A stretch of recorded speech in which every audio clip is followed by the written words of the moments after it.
galera, com o Felipe. Oi! Oi! Hello. Oi! Hoje a gente vai estar gravando o Apocalipse Zumbi, então tchau.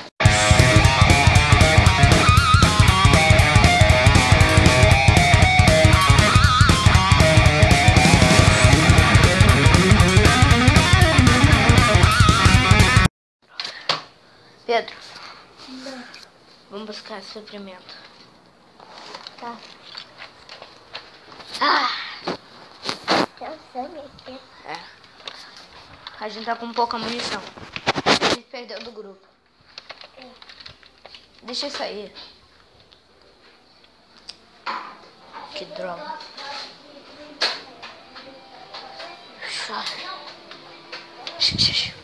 Parece que tem vidro. Vem aqui, vem aqui. Oh! Sai daqui!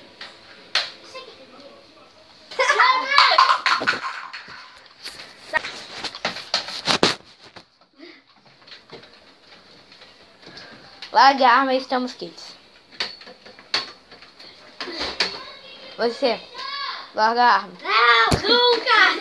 Jamais! Eu tenho isso! Larga. Eu tenho isso! Larga a arma.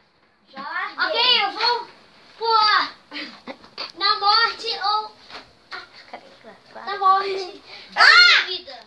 Também não bate em mim, né, burro? Ok, venham com a gente ou fiquem com a horda de zumbi. Não.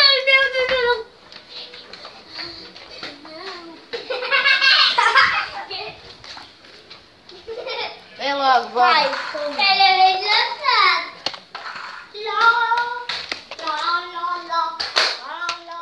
Tem mais arma aqui.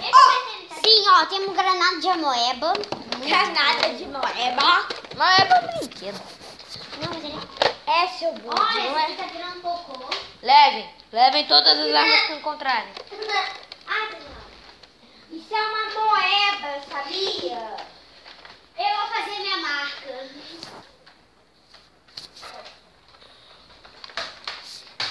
Vem. Esse é o nosso acampamento. minha marca. Olha, você tem. Esse é o nosso acampamento. Olha o que eu fiz, olha. Deixa as armas aí. Todas as armas aí. Eu já deixei. Na verdade, minha arma vai ser... É pra deixar as armas. Minha arma vai ser essa.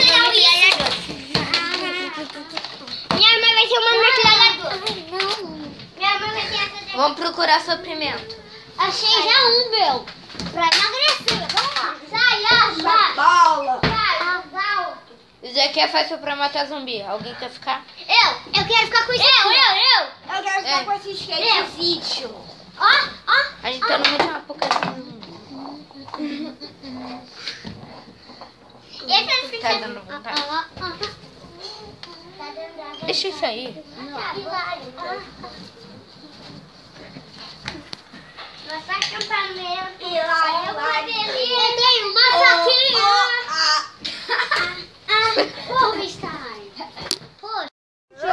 Vou até aqui no final do vídeo pra avisar que a gente vai ter um evento no América Shopping aqui no Rio de Janeiro. Deixa eu engravidar. Nossa! América Shopping no Rio de Janeiro. No recreio, sábado, Oi, às 4h30. Então,